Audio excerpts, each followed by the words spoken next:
Hello అందరికీ నమస్కారం అండి. Welcome back to my channel wife of Kranthi. నేను మీ లక్ష్మిని. ఈరోజు మన రెసిపీ వచ్చేసి శనగపిండి సన్నకారపూస. చాలా రుచికరమైన కరకలలాడే సాంప్రదాయ తెలుగు స్నాక్స్ ఈ శనగపిండి కారపూస. దీనికి శనగపిండి, కారం, వాము, వెన్న మరియు నూనెలతో సులభంగా తయారు చేయబడుతుంది. 10 నుంచి 15 నిమిషాల్లో తయారయ్యే ఈ క్రిస్పీ సన్నకారపూస పిల్లల నుంచి పెద్దల వరకు అందరూ ఇష్టపడే అద్భుతమైన టీ టైమ్ స్నాక్స్. దీనికి కావాల్సిన పదార్థాలు: శనగపిండి, కారం, పసుపు అండ్ వాము, రుచికి సరిపడ సాల్ట్ అండ్ కొద్దిగా హాట్ వాటర్, అలానే మురుకులు వత్తుకునే గిద్ద, అలానే ఆయిల్.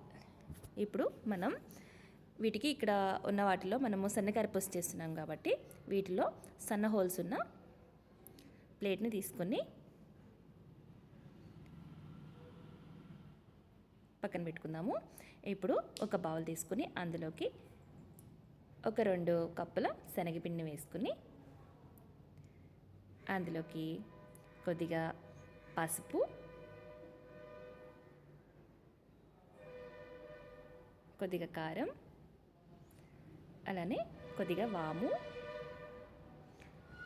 రుచికి సరిపడా సాల్ట్ వేసుకుని మొత్తం గరిటెతో ఒకసారి మిక్స్ చేసుకుందాము.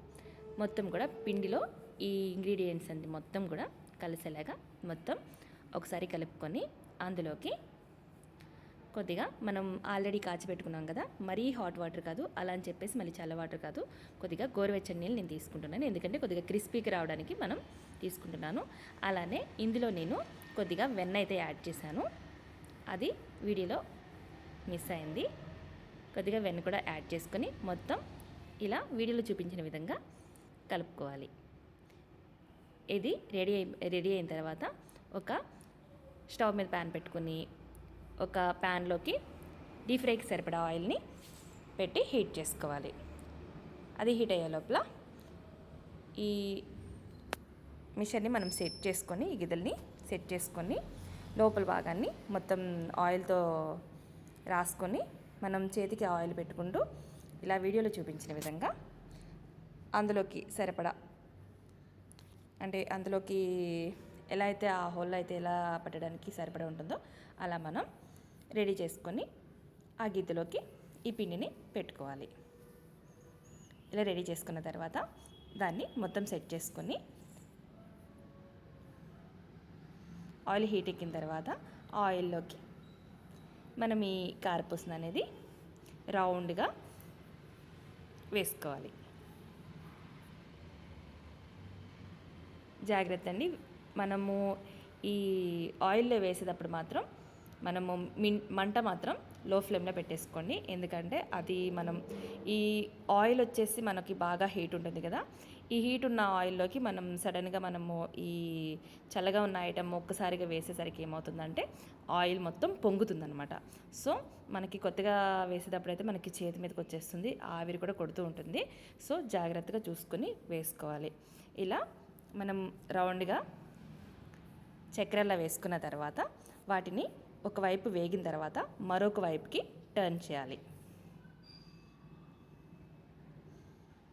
ఇలా మరొక వైపుకి టర్న్ చేస్తూ ఇలా ఒకవైపు వేగిన తర్వాత అంటే ఒక 5 మినిట్స్కి ఒకసారి టర్న్ చేస్తూ ఈ కారపూసని మంచిగా వేగించుకోవాలి. అలా వేగితే 2 వైపులా కూడా ఈక్వల్గా వేగి పచ్చితనం లేకుండా మనకి కారపూస అనేది మంచిగా క్రిస్పీగా రెడీ అవుతుంది. అంతే అండి. ఇలా మనకి వేగిన తర్వాత వాటిని మనము అది స్ట్రైనర్ సహాయంతో మనం తీసుకొని పక్కన పెట్టుకోవాలి. ఒక ప్లేట్లో వేసుకోవడమే. అంతే అండి. ఇలా మనం కారపూస మొత్తాన్ని కూడా రెడీ చేసుకొని ఒక ప్లేట్లోకి వేసేసుకోవడమే.